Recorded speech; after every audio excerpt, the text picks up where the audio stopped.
September 19th, 1944. Arracourt, France. Oberleutnant Klaus Fischer pressed his eye against the vision block of his Panther tank, scanning the morning mist that clung to the rolling farmland of eastern France. His company, part of the 113th Panzer Brigade, had just received orders that sent a surge of confidence through every crew.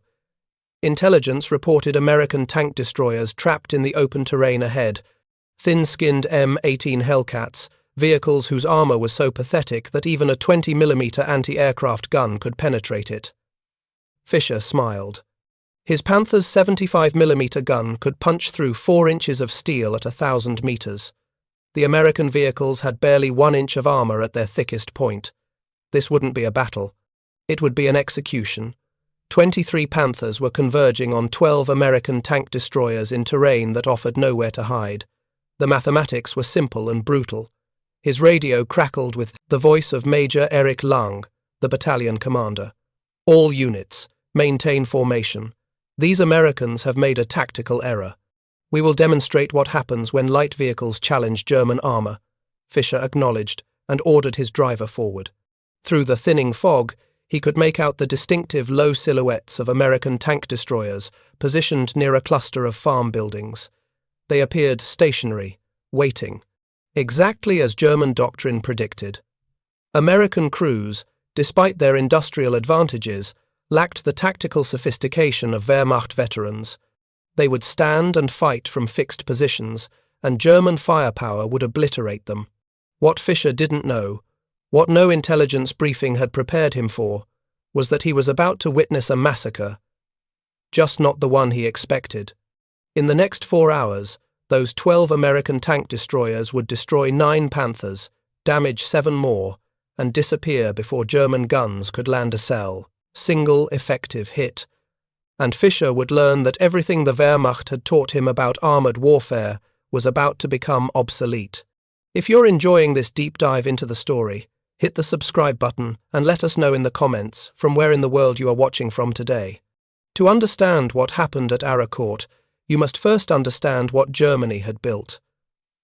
The Panther tank represented the pinnacle of German armoured engineering in 1944. 45 tons of welded steel, powered by a Maybach engine producing 700 horsepower.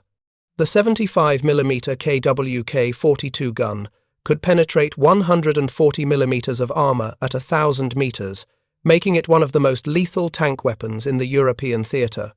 But the Panther's true advantage was its armour. 100mm of frontal protection, sloped at 55 degrees to maximise effective thickness. German metallurgists had created hardened steel that could shrug off most Allied anti-tank weapons. Panther crews operated with confidence bordering on invincibility. They had reason to feel that way. Fischer himself had commanded Panthers since the Kursk offensive in 1943. He'd seen Soviet T-34 seconds explode from frontal hits at ranges where return fire couldn't penetrate German armour. He'd watched American Sherman tanks burn after futile attempts to engage Panthers in direct combat. The Panther's combination of firepower, armour, and reasonable mobility made it the most feared tank in the European theatre. Each Panther cost the Reich approximately 120,000 Reichsmarks, roughly 47,000 American dollars. Production required 6 months of skilled labour in factories that represented decades of German engineering expertise. The Maybach engine alone demanded precision machining that few nations could replicate. The optical rangefinders, the transmission system, the interleaved road wheel suspension, every component represented the best German industry could produce. Compare this to what the Americans had brought to France. The M18 Hellcat looked like an engineering afterthought. 18 tons, less than half the Panther's weight. Armour that maxed out at 57mm on the gun shield and thinned to just 12mm on the sides. A German infantry could practically pierce it with armour-piercing rifle ammunition. The Americans had mounted a 76mm gun, respectable but inferior to the Panther's weapon in both velocity and penetration. The gun shield was open-topped, meaning crew members were exposed to artillery and small arms fire. German tank designers would have rejected such vulnerability in the earliest design stages. But the Americans had made one choice that would prove decisive. They'd mounted a 9-cylinder Continental radial engine originally designed for aircraft. It produced 450 horsepower and pushed the lightweight Hellcat to speeds approaching 55 miles per hour on roads, 35 miles per hour cross-country, on terrain where Panthers struggled to maintain 20 miles per hour. The doctrinal implications of this speed advantage hadn't penetrated German tactical thinking. Wehrmacht armor doctrine, refined through campaigns in Poland, France, and Russia, emphasized firepower and protection. Tanks were breakthrough weapons, designed to absorb punishment while delivering overwhelming offensive power.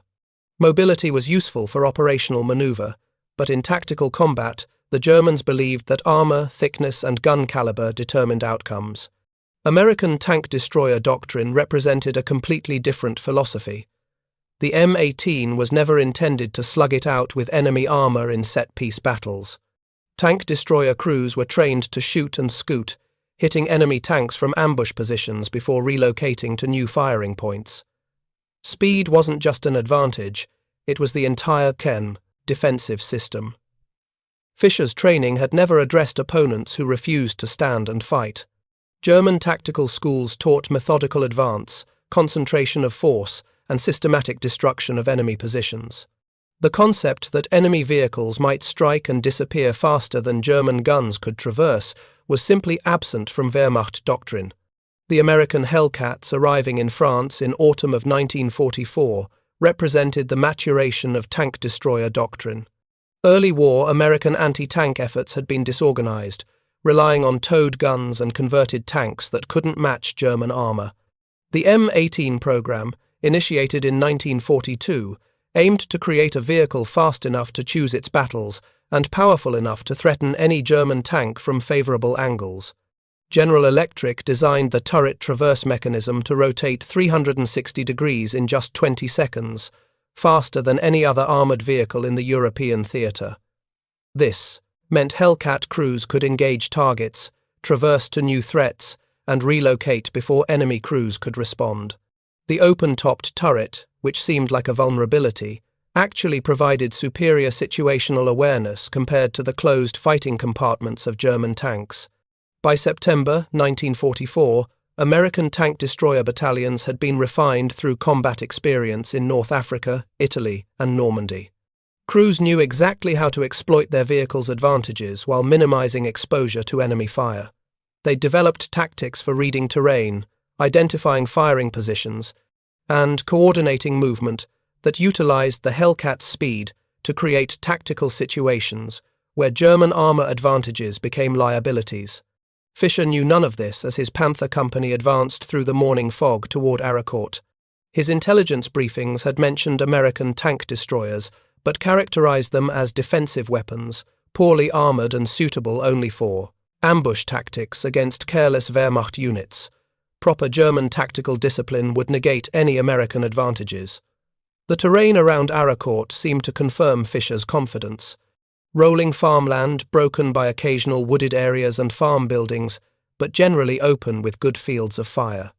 Ideal country for Panthers, where their superior guns could engage at maximum range while their armor provided protection against return fire. The Americans had positioned themselves in this terrain, which suggested either desperation or incompetence. What Fischer couldn't see was the network of farm roads, drainage ditches, and small depressions that American commanders had scouted during the previous 2 days. Terrain that appeared open to German observers offered multiple covered approaches for vehicles light enough and fast enough to exploit them. The Americans weren't trapped in open ground. They'd selected killing fields with multiple escape routes. Captain James McIntyre commanded the American Tank Destroyer Company that Fischer's Panthers were about to engage. McIntyre, a 32-year-old officer from Ohio, had survived Normandy by understanding one crucial principle: never fight the enemy's battle. German tanks wanted to trade shots at maximum range, where their superior guns and armor guaranteed victory. The solution was simple: don't be there when they shoot. McIntyre's 12 Hellcats were dispersed across 3 kilometers of farmland in positions selected for mobility rather than protection. Each vehicle had multiple pre-planned routes to secondary firing positions. Each crew knew the exact terrain features that would mask their movement from German observation. The Americans weren't waiting to be destroyed. They were setting up a tactical situation where German numerical and technical superiority would mean nothing. At 05:45 hours, Fischer's lead Panthers cleared a low ridgeline and acquired their first targets. 2 American tank destroyers positioned near a stone farmhouse, roughly 900 meters distant. The German company commander immediately ordered fire. 6 Panther guns spoke simultaneously, sending high-velocity armor-piercing rounds screaming across the morning air toward the American positions. The shells struck exactly where the Hellcats had been positioned 4 seconds earlier, but the American vehicles were already moving. The instant German muzzle flashes appeared on the ridge, Hellcat drivers had gunned their engines and accelerated toward pre-planned positions. By the time German shells arrived, the Americans had displaced 30 meters and were behind terrain features that masked them from direct fire. Fischer watched in confusion as the American positions erupted in explosions from German shells, but when the smoke cleared, no burning vehicles were visible. His radio crackled with similar reports from other Panther commanders. They'd fired at stationary targets and missed.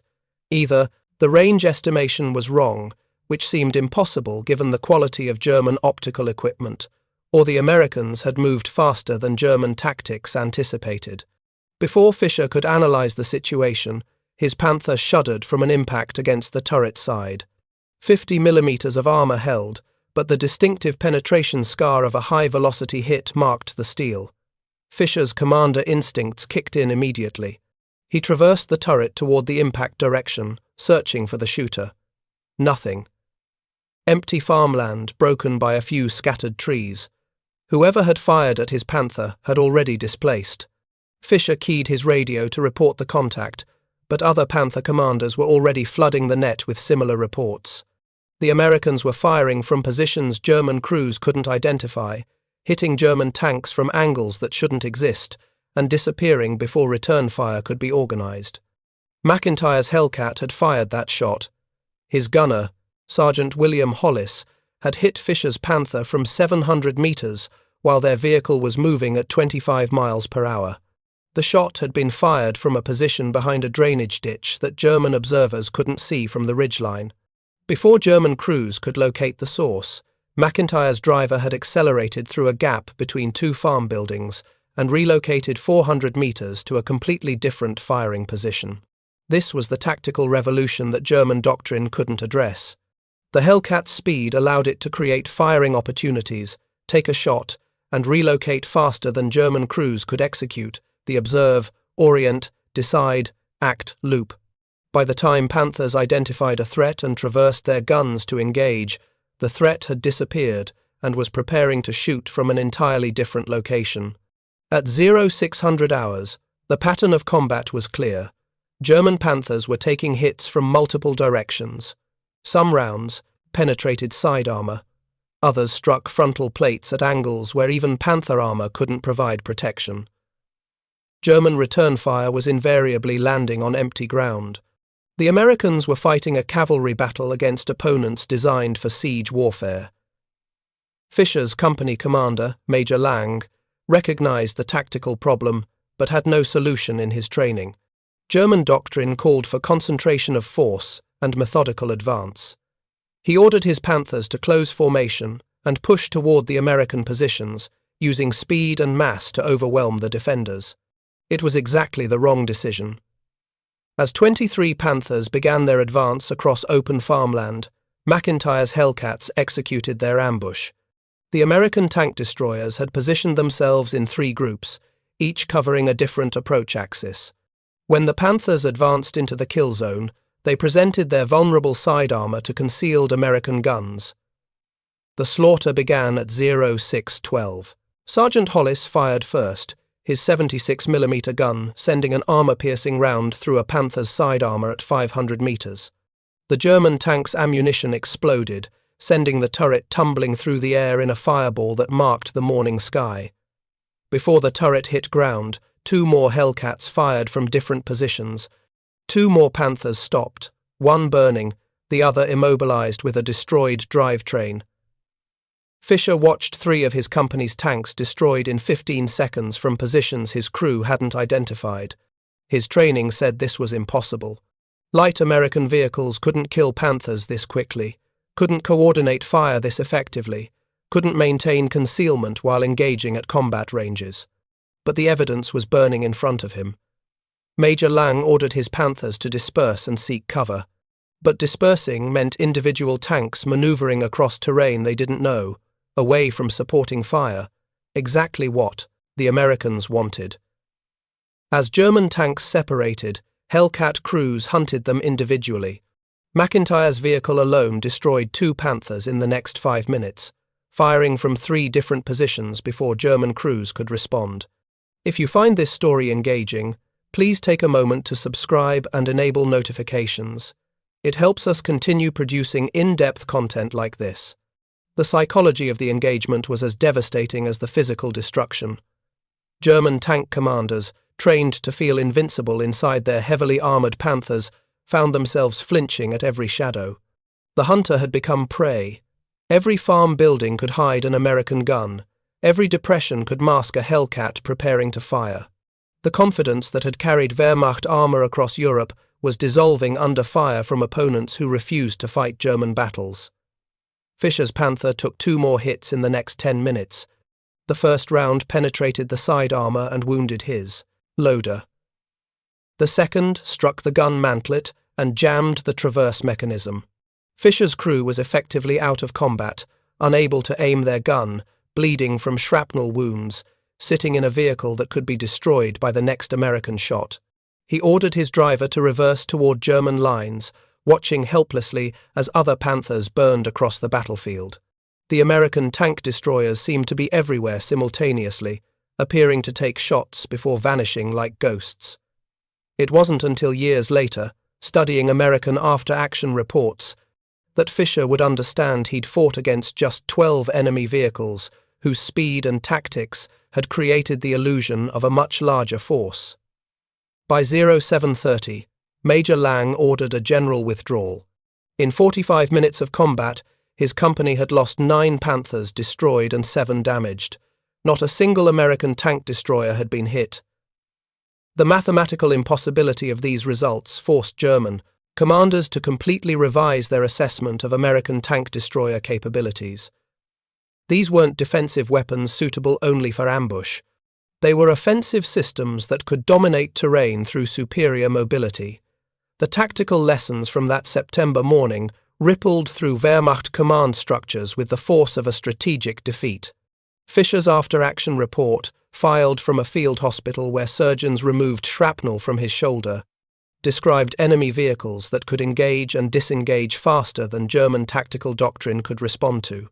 His company commander's report was even more disturbing. Major Lang wrote that American tank destroyers had rendered standard panzer tactics obsolete through superior mobility rather than superior firepower.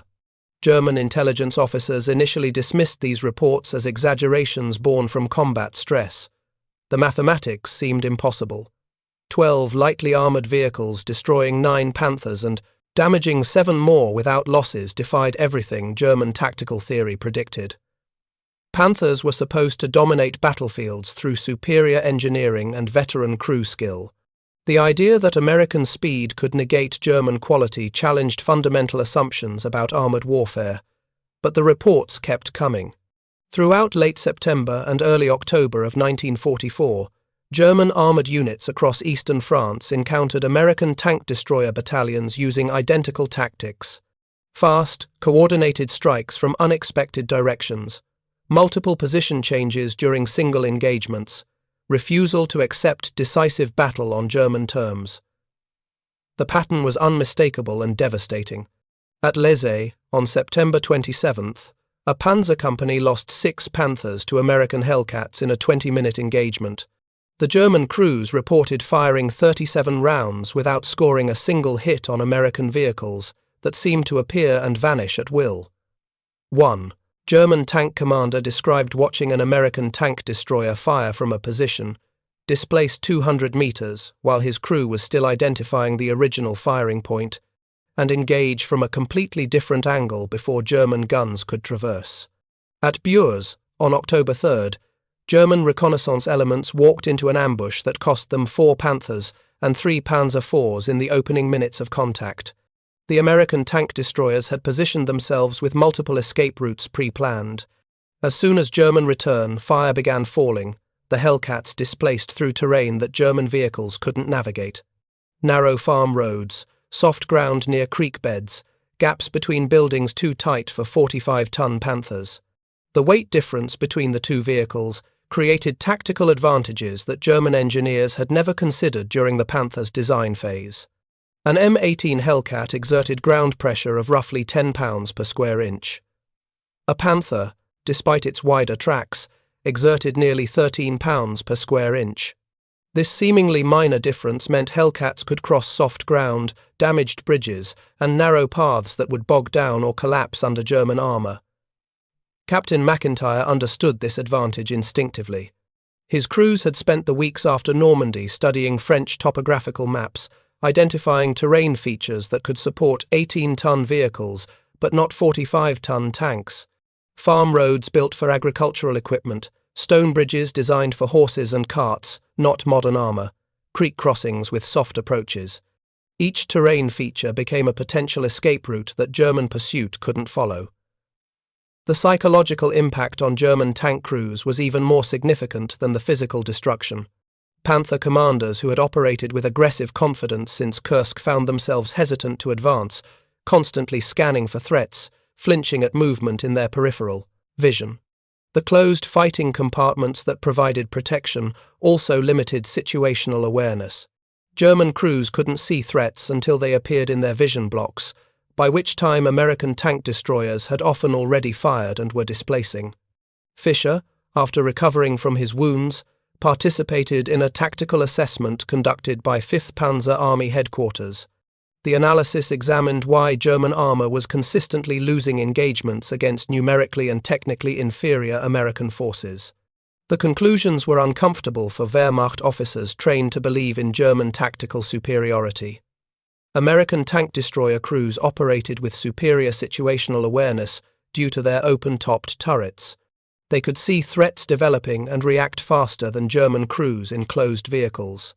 The Hellcat's faster turret traverse, completing a full rotation in 20 seconds compared to nearly 60 seconds for a Panther, allowed American gunners to engage multiple targets before German crews could reorient their weapons.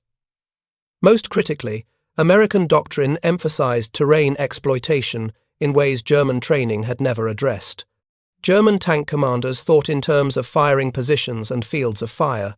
American tank destroyer commanders thought in terms of movement corridors and displacement routes.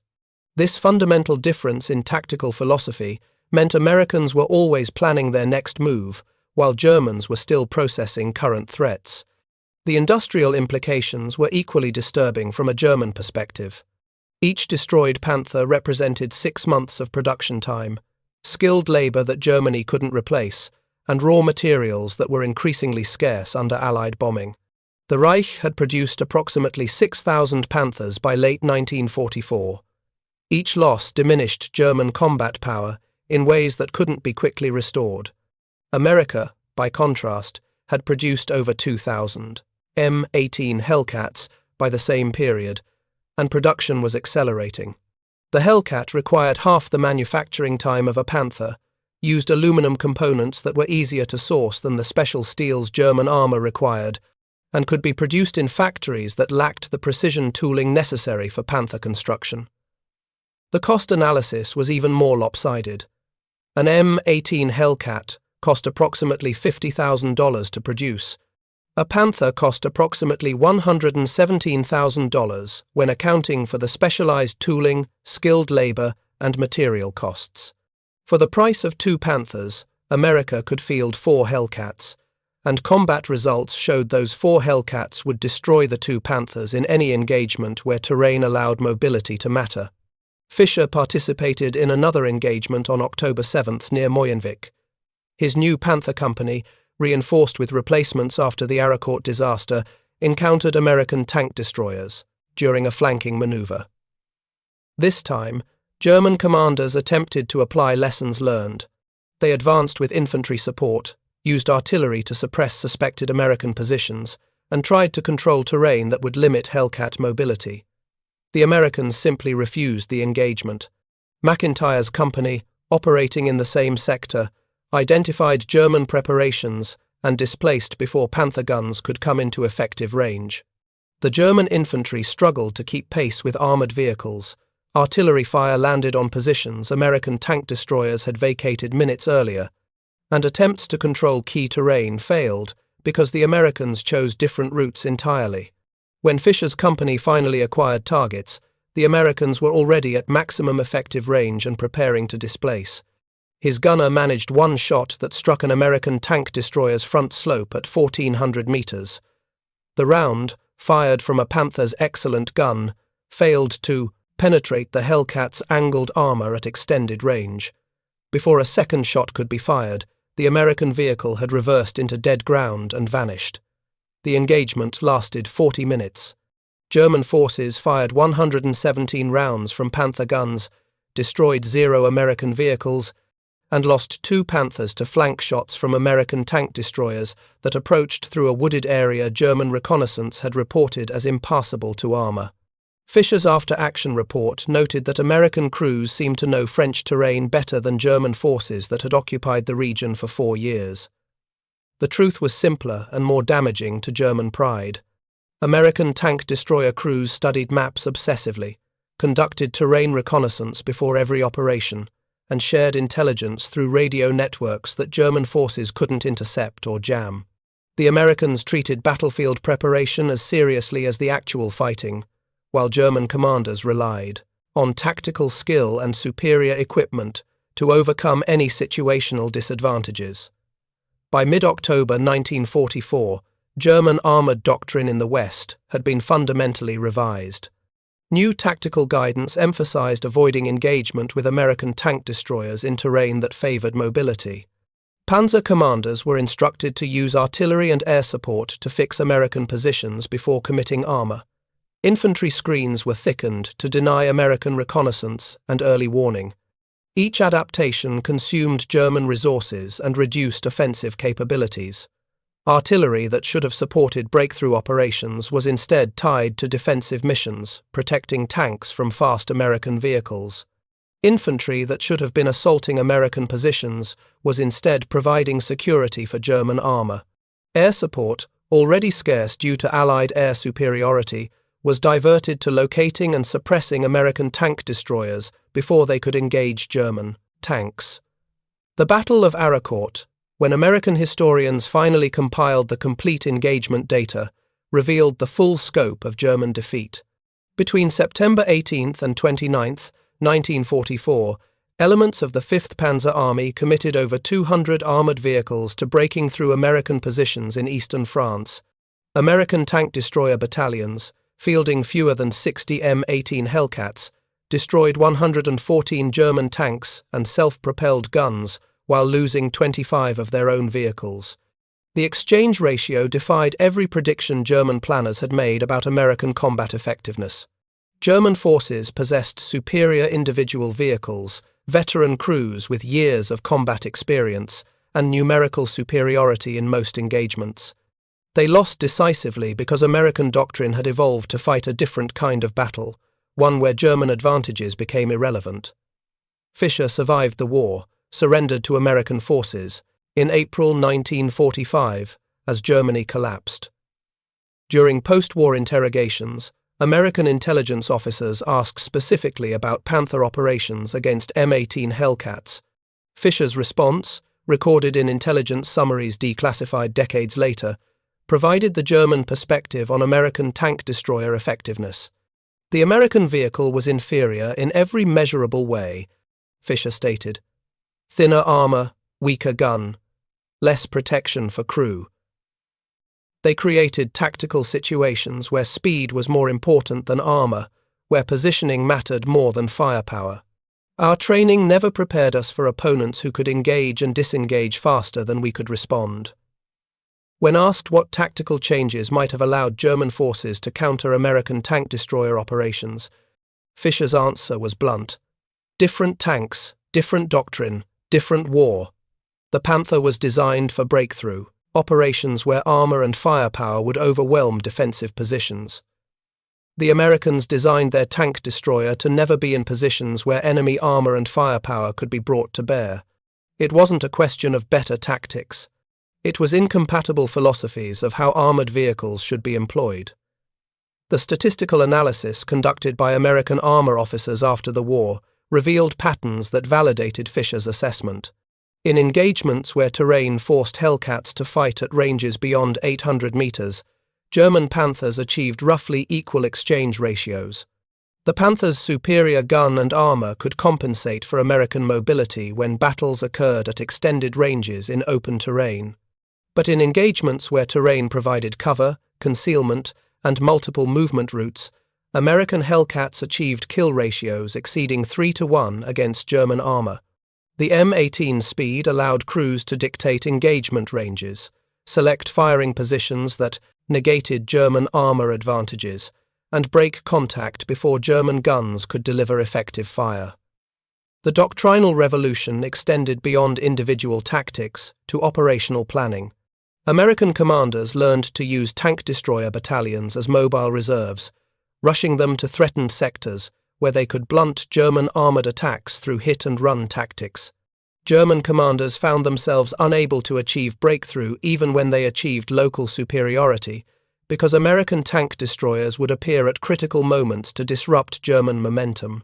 At Nancy, in October 1944, a single American tank destroyer company delayed an entire German panzer division for 6 hours through a series of ambushes and rapid displacements. The delay allowed American infantry to consolidate defensive positions and bring up artillery support. The German attack, which should have overrun American positions in the opening hours, stalled and eventually failed.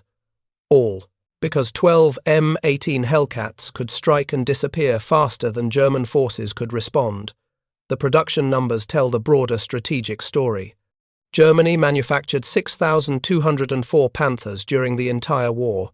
Production peaked in July 1944 at 379 vehicles per month, then declined steadily as Allied bombing disrupted supply chains and manufacturing facilities. By December 1944, monthly Panther production had dropped to 160 units. America produced 2,507 M18 Hellcats between July 1943 and October 1944, just 15 months of production. Peak monthly production reached 350 vehicles in April 1944.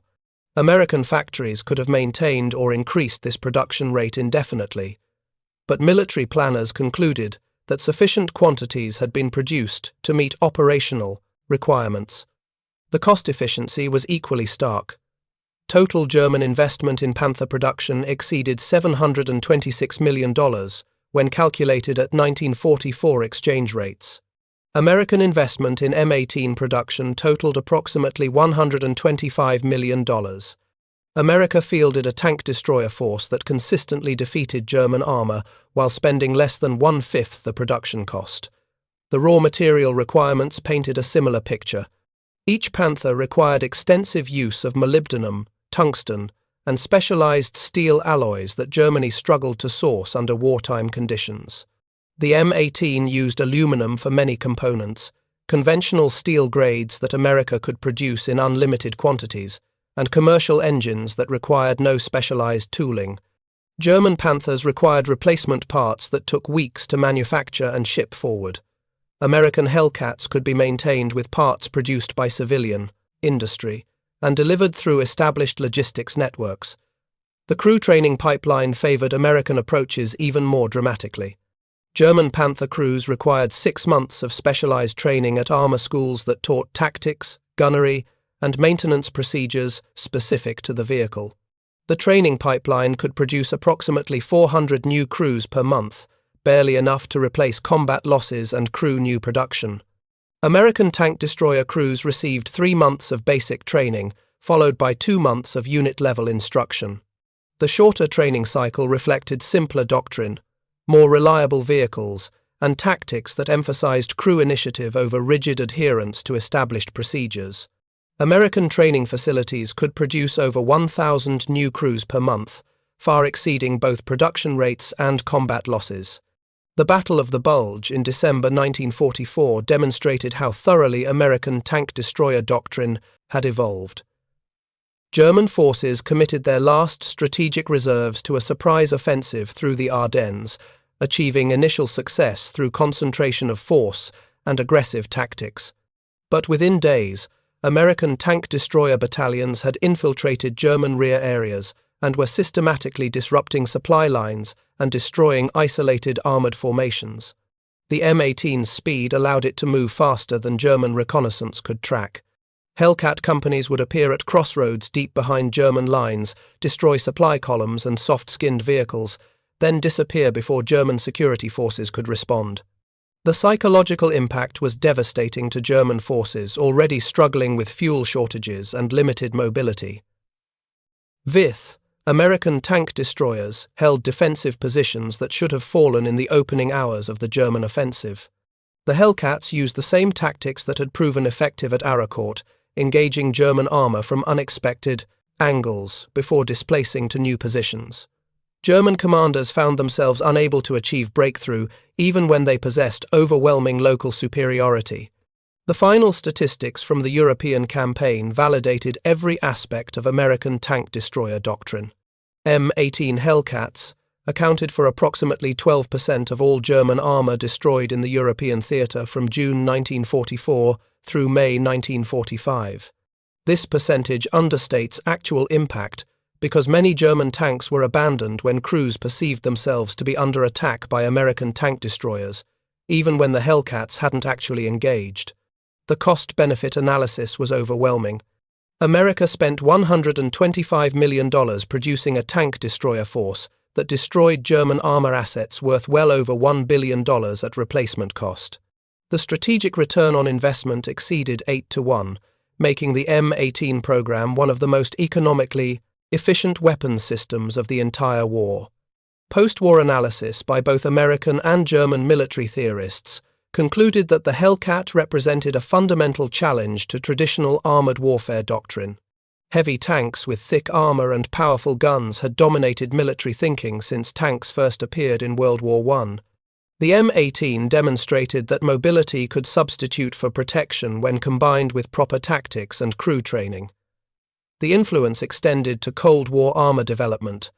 Both American and Soviet designers emphasized mobility and firepower over pure protection in their next generation of armored vehicles. The German philosophy of maximum armor thickness gradually gave way to balanced designs that could move quickly across varied terrain while delivering effective firepower.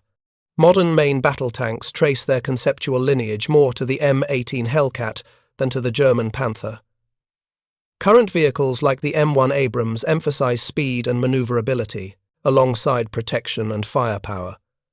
The understanding that stationary tanks are dead tanks, that mobility is itself a form of protection, emerged directly from combat experience with American tank destroyers in 1944 and 1945. Fischer, in his final interview before his death in 1993, reflected on his experience fighting American tank destroyers.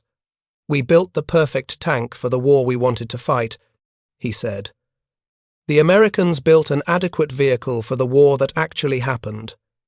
In warfare, adequacy that can be mass-produced and effectively employed will always defeat perfection that arrives too slowly and in insufficient numbers.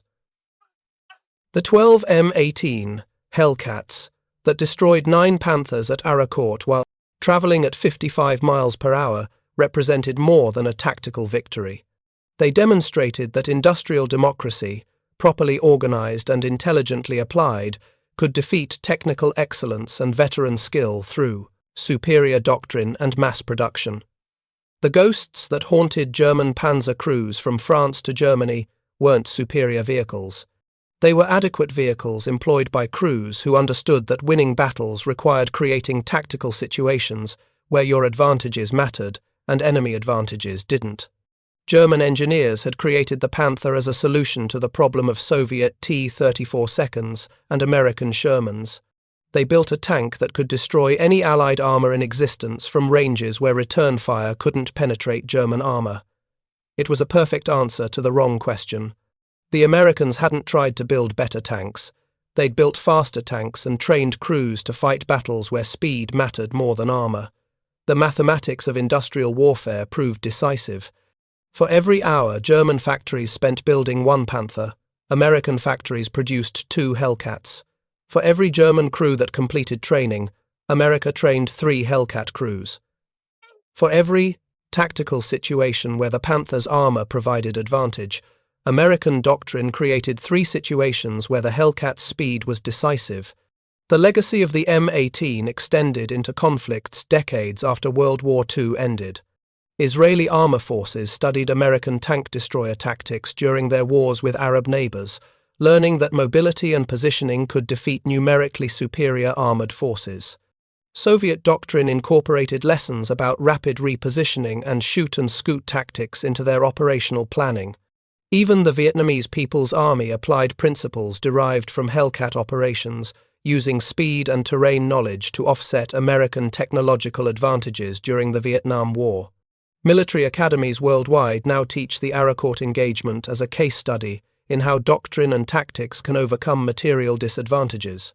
The battle demonstrated that weapons systems must be evaluated not just on technical specifications, but on how effectively they can be employed within broader operational concepts. A technically inferior vehicle that perfectly matches its doctrine will consistently defeat a technically superior vehicle employed according to doctrine that doesn't leverage its advantages. Fischer's Panther company had entered the war in France with 23 vehicles crewed by veterans, averaging 2 years of combat experience. They possessed the finest tanks German industry could produce, supported by doctrine refined through 5 years of successful warfare. They faced 12 American tank destroyers crewed by soldiers with less than 6 months of experience, riding in vehicles that German technical analysis considered inadequate for armored combat. The Panthers lost. Not because German crews lacked skill or courage. Not because German engineering had failed. They lost because American doctrine had evolved to fight a different war, one where German advantages meant nothing and American speed meant everything. 18 tons of aluminum and steel powered by an aircraft engine had rewritten the rules of armored warfare, and the German Panther, for all its technical sophistication, couldn't adapt fast enough to survive. Thank you for watching. For more detailed historical breakdowns, check out the other videos on your screen now and don't forget to subscribe.